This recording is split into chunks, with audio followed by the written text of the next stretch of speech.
Hello नमस्कार दोस्तों, मैं डीपी सर, आपका डीपी सिंह राजपूत चैनल पर स्वागत है। बच्चों, आज आप विज्ञान का पेपर दे के आए हुए हैं, 2025 का है और कोड है उसका 824 सी के। इसके मैं एमसीक्यू फर्स्ट पार्ट में करा चुका हूं। अब मैं इसका सेकंड पार्ट लेकर आया हूं। आप चेक कर लीजिए आपका कितना सही है। ठीक है, अब चलते हैं खंड बा के पास।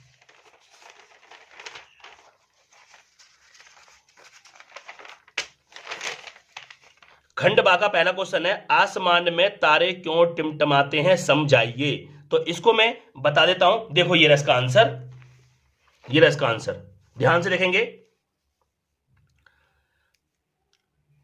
ताप परिवर्तन के कारण पृथ्वी के समीप वायु में संवहन धाराएं उत्पन्न होती रहती हैं, जिसके कारण वायुमंडल में सघन व विरल माध्यम बदलता रहता है। रात्रि में जब तारे से चलने वाला प्रकाश वायुमंडल से होकर गुजरता है या जाता है, तो अपवर्तित किरणें कभी कम और कभी अधिक झुकने के कारण अपना मार्ग बदलती रहती हैं। अतः पृथ्वी पर खड़े किसी मनुष्य की आंख में प्रवेश करने वाली किरणों की संख्या कभी कम तथा अधिक होती है। अधिक किरणें के प्रवेश करने पर तारे अधिक चमकदार तथा कम किरणों के प्रवेश करने पर कम चमकदार दिखाई देते हैं और रात्रि में तारे टिमटिमाते हुए प्रतीत होते हैं। ये इसका बिल्कुल सटीक राइट आंसर है। ठीक है, आप लाइक को बढ़ा दीजिए। अब क्वेश्चन नंबर चलते हैं सेकंड के पास। क्वेश्चन नंबर 2 है, अपवर्तन के नियम लिखिए। देखो क्या है इसका आंसर, ये लिखा हुआ है अपवर्तन के नियम। अपवर्तन के दो नियम होते हैं। नंबर 1, आपतित किरण, अपवर्तित किरण तथा आपतन बिंदु पर खींचा गया अभिलंब तीनों एक ही तल में होते हैं। यह पहला नियम हो गया। दूसरा नियम, किन्हीं दो माध्यमों के लिए तथा एक ही रंग के प्रकाश के लिए आपतन कोण आई की जया तथा अपवर्तन कोण आर की जया परस्पर समानुपाती होती है। इसे स्नेल का नियम भी कहते हैं। ठीक है, यह हमारा सेकंड क्वेश्चन खत्म होता है। अब हमारा अगला क्वेश्चन है, आंख की समंजन क्षमता से क्या तात्पर्य है। इस क्वेश्चन को हम कराते हैं। देखिए भाई, नेत्र की समंजन क्षमता, पहले आप लाइक को ठोको बराबर से और वीडियो को शेयर कीजिए। नेत्र की समंजन क्षमता पूछा गया किसे कहते हैं। नेत्र निकट व दूर की वस्तुओं को स्पष्ट देख सकता है। इसका कारण यह है कि मांसपेशियों की प्रत्यास्थता की सहायता से नेत्र लेंस की फोकस दूरी बदली जा सकती है। मांसपेशियों की सहायता से फोकस दूरी बदली जा सकती है। इस प्रकार फोकस दूरी के बदलने की क्षमता को नेत्र की समंजन क्षमता कहते हैं। ये इसका राइट आंसर हो गया। अब चलते हैं अगले क्वेश्चन के पास। अगला क्वेश्चन है, 50 सेंटीमीटर फोकस दूरी वाले उत्तल लेंस की क्षमता की गणना कीजिए। तो हमें क्या दे रखा है, एफ दे रखा है हमें कितना, 50 सेंटीमीटर, और हमें क्या करनी है, लेंस की क्षमता, मतलब हमें P निकालना है। तो हमारे पास जो फॉर्मूला होता है वो होता है P बराबर 100/F सेंटीमीटर वाला फॉर्मूला यूज करेंगे। तो हमें P तो हमें निकालना है, यहाँ पे 100 दे रखा है और F कितना दे रखा है, 50। ठीक है, अब इसे काट देंगे, 50 दूनी 100, तो हमारी जो क्षमता है, पावर है, वो आ जाएगा 2 डायोप्टर। ये हमारा राइट आंसर हुआ। ठीक है, अगला क्वेश्चन है तीसरा, ओम का नियम क्या है, सूत्र सहित स्पष्ट रूप से समझाइए।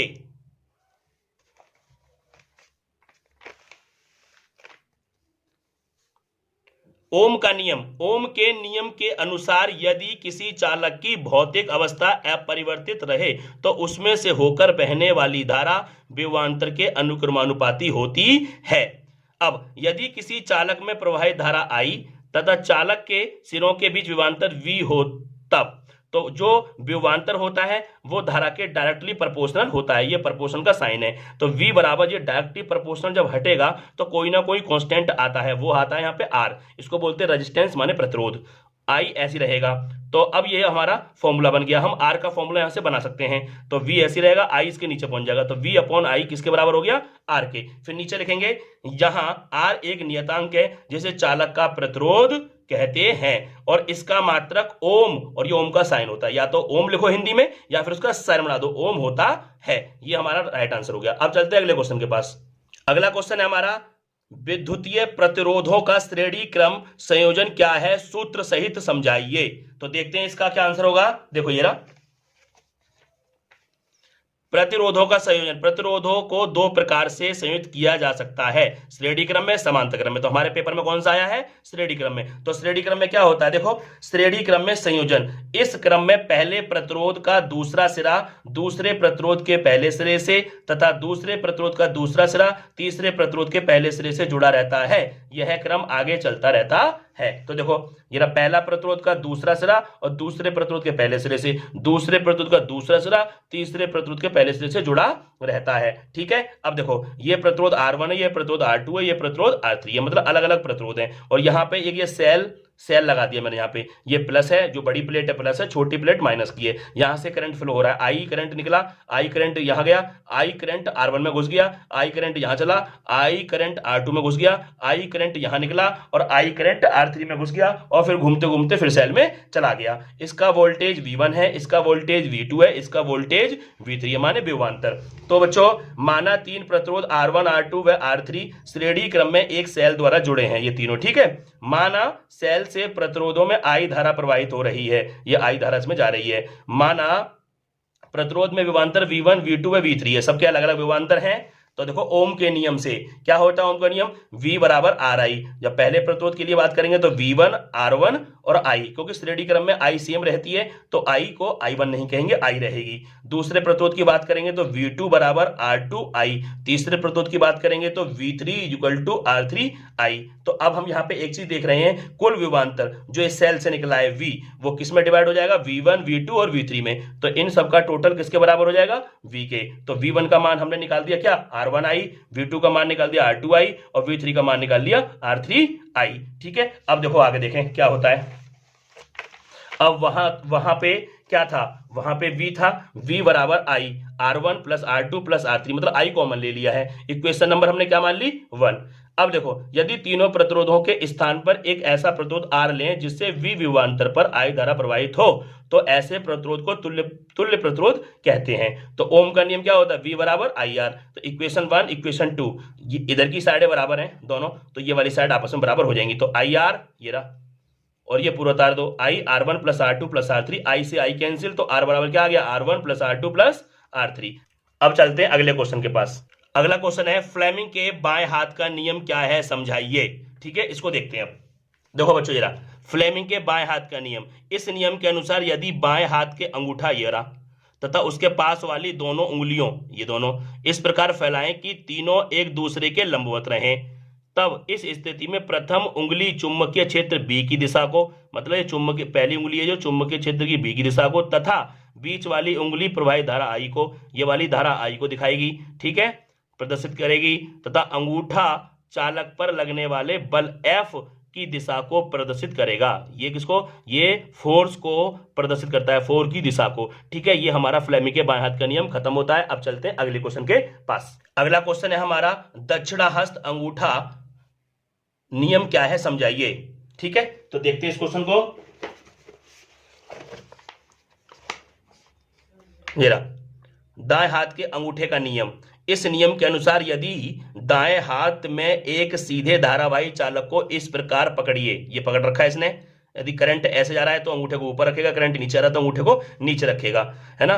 पकड़िए, अंगुलियां तार पर लिपटती हो तब अंगूठा धारा की दिशा में, देखो अंगूठा ये रहा, करंट ऊपर एरो है तो ऊपर की तरफ है, करंट देखो यहाँ भी है ना, करंट की दिशा में। तो क्या कह रहा है? अंगूठा धारा की दिशा में हो तो लिपटी हुई अंगुलियों की दिशा चुंबकीय बल रेखाओं की दिशा को प्रदर्शित करेंगी। यदि धारा ऊपर जा रहा है तो अंगूठा ऊपर रखेंगे तो हम अपने अंगूठे हाथ को ऐसे घुमाएंगे यूं करके, तो ये ऐसे घूम रहा है, ये क्या है? हमारा चुंबकीय क्षेत्र की दिशा को बताता है। ठीक है, ये हमारा अंगूठे का नियम खत्म हो गया है। चलते हैं अगले क्वेश्चन के पास। अगला क्वेश्चन है, 2 ओम प्रतिरोध के प्रतिरोधक से प्रति सेकंड यानी 100 जूल ऊष्मा उत्पन्न हो रही है, तो प्रतिरोध में प्रवाहित धारा की गणना कीजिए। तो 2 ओम, तो ये हमें R दे दिया, कितना?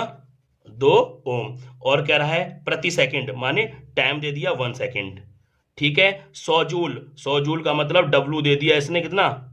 100 जूल। ऊष्मा की बात करिए तो W को हम H भी लिख सकते हैं। ठीक है, आगे देखिए, प्रतिरोध में प्रवाहित धारा की गणना कीजिए, मतलब इसने I को पूछा है। तो कैसे करेंगे, ध्यान से देखिए अभी इसको। तो फॉर्मूला होता है H बराबर या W बराबर आई स्क्वायर आर टी। तो एच कितना दिया है इसने 100, आई हमें निकालना है, आर कितना है 2 और टाइम कितना है 1। तो देखो 2 से कितना बार कट गया 50 बार। तो 50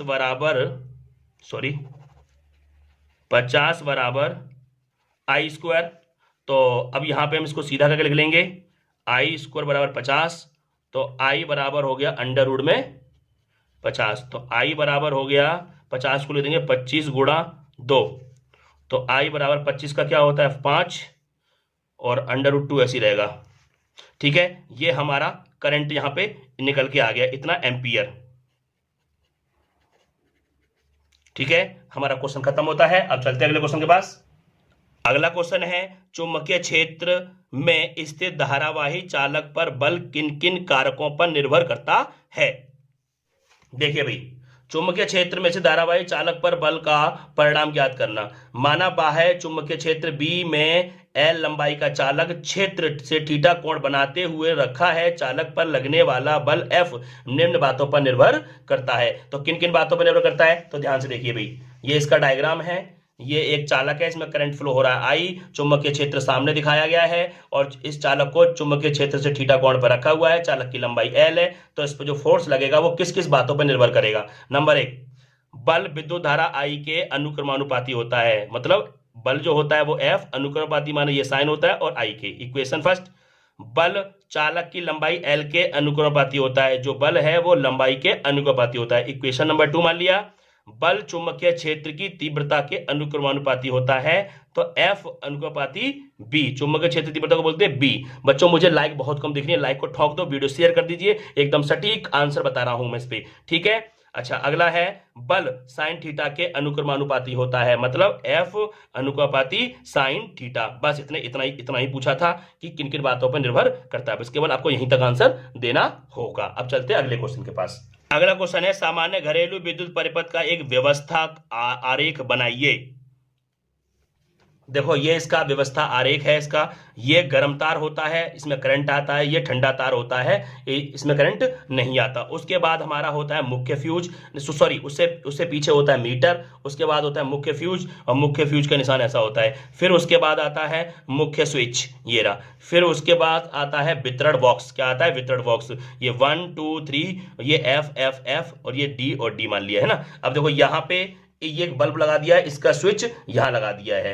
ठीक है, और दूसरा बल्ब लगा दिया है, इसका स्विच यहां लगा दिया है। ये पंखा लगा दिया है, इसका स्विच यहां लगा दिया है। अब पूरे घर से यहां पे एक पावर स्विच लगा दिया जाता है। ठीक है, और इससे ऊपर देख रहे हो यहां पे पावर सॉकेट लगा दिया है। जो एक्स्ट्रा चार्ज है वो अर्थ में चला जाता है यहाँ पे। ठीक है, ये हमारा डायग्राम हो गया। ये हमको पेपर में बना के आना था। एक बार दोबारा देख लीजिए पूरे डायग्राम को। ठीक है, ये था इसका। ठीक है बच्चों, आपको हमारी वीडियो कैसी लगी, अच्छी लगी हो तो चैनल को जरूर सब्सक्राइब कर दीजिए, वीडियो शेयर कर दीजिए। और अब हम इससे आगे वाले जो केमिस्ट्री का पार्ट है वो अगली वीडियो में लेकर आएंगे, आप थोड़ा वेट कीजिए। ठीक है, थैंक यू।